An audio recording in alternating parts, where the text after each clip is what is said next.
obtain the resultant amplitude at the origin. Another problem. Sodium light is incident on a diffraction grating. A diffraction grating is simply a glass plate with large number of lines. That means if you take any two lines, they will act as double slit. The double slit experiment that we have now seen.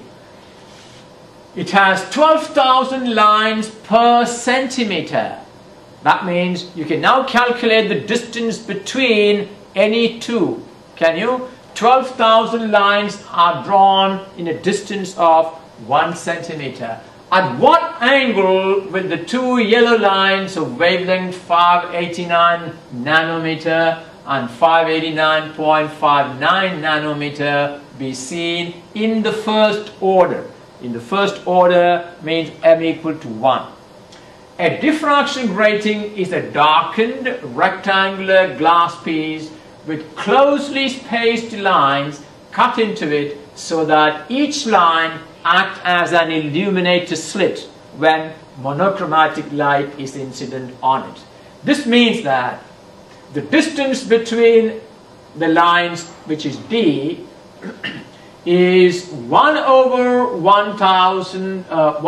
12,000 centimeter in this case, because there are 12,000 lines in 1 centimeter. That gives you the value of d, the distance between the two nearest slits, is 8.33 times 10 to the negative 7 meter. So in this case, m equal to 1, the first order of the fringe. Lambda 1, the first wavelength is 589 nanometer, convert that to meter, and the second wavelength is 589 nanometer, convert again that to meter. We have sine theta 1, that means the angle at which the first wavelength will be seen clearly. The first order constructive interference for the first wavelength lambda 1 will be at this angle theta 1, such that sine theta 1 is m lambda 1 over d, and we have all these values, and that gives you sine theta 1 is 0.70708, or theta 1 is 44.98 degrees. Similarly, we can find sine theta 2 for the second wavelength. That will be m lambda 2 over d, and that will be 0.70779 sine theta 2, and that gives you theta 2 is 45.05 degrees. So in that order of the spectrum, the two colors, the two yellow lines will be actually separated by a small angle, this theta 2 minus theta 1. Another example. Two narrow slits separated by 1.5 millimeter are illuminated by red light of wavelength 679 nanometer. Find the spacing of the fringes observed from a screen 3 meter away. Now, what are these quantities given here? 3 meter is the distance L, the distance between the slit and the screen. And the wavelength of red light is 679 nanometer. D, the spacing of the slit, is 1.5 millimeter. We need to find the spacing of the fringes. You remember, we talked about the nth fringe at a distance y. If you can measure that y, and if you know the order m, then y divided by m will be what we want. Is that right? We want the spacing between the fringes. Alright. We got d, that is 1.5 millimeter, write that in meter. Wavelength, write that in meter. Distance between the screen and the light source is 3 meter. And if you remember this equation, lambda equal to dy divided by ml, where y is the distance from the center of the screen to the mth bright fringe. So let's calculate that y. Y equal to lambda ml over d. Now the spacing of the fringe is y divided by m, because m fringes are contained in a distance y. The spacing of the fringes therefore is y over m. From this equation, y over m is lambda l divided by d, and that will be 0.00136 meter or 1.36 millimeter. You can see bright fringes at intervals of 1.3 millimeter. Alright, and the last property that we're going to discuss is polarization of light. Polarization of light, what is that? Now, light is a form of electromagnetic waves consisting of oscillating electric and magnetic field vectors at right angles to each other and at right angles to the direction of propagation. We saw that in the last class. All electromagnetic waves behave the same way.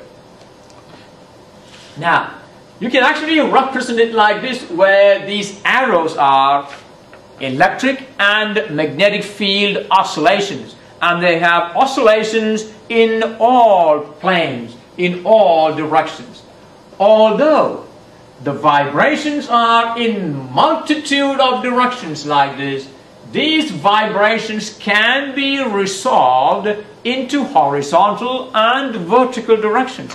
Just the same way we resolve vectors into horizontal and vertical directions. And therefore, we can assume that light wave can be thought of as vibrations in the horizontal and vertical directions like this. In other words, all these vibrations can be resolved into horizontal vibrations and vertical vibrations. So at the moment, our understanding therefore should be light consists of horizontal vibrations and vertical vibrations of electric and magnetic fields. We have talked about that in the last class. Polarized light has vibrations in only one plane. That means if you can cut off vibrations in the vertical plane, then only the horizontal vibrations will survive. That means that light will have only half the intensity of the original light. Now, vertically polarized light has vibrations only in the vertical plane. Now, you can see here, now this has only horizontal vibrations and this has only vertical vibrations. Now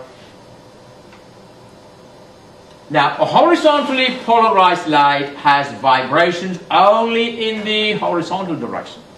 Similarly, vertically polarized light has vibrations only in the vertical direction.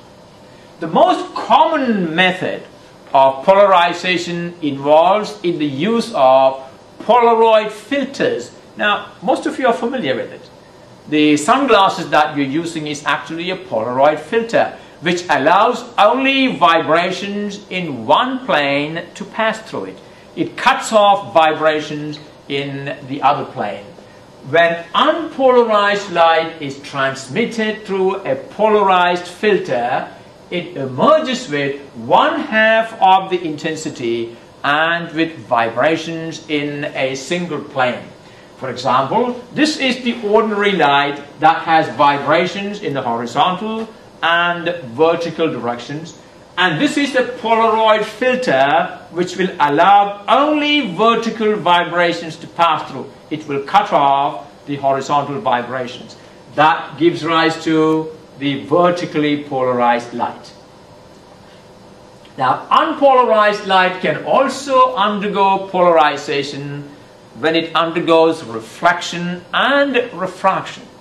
Now, for example, when a beam of unpolarized light with vibrations in both vertical and horizontal planes fall on a reflecting surface, the reflected beam is actually polarized.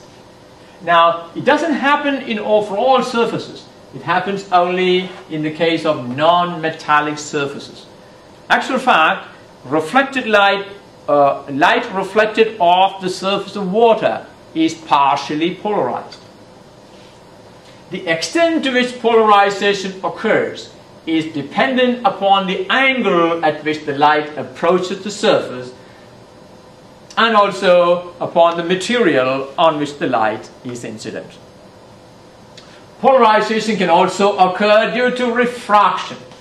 When light is refracted, the refracted beam is very often polarized.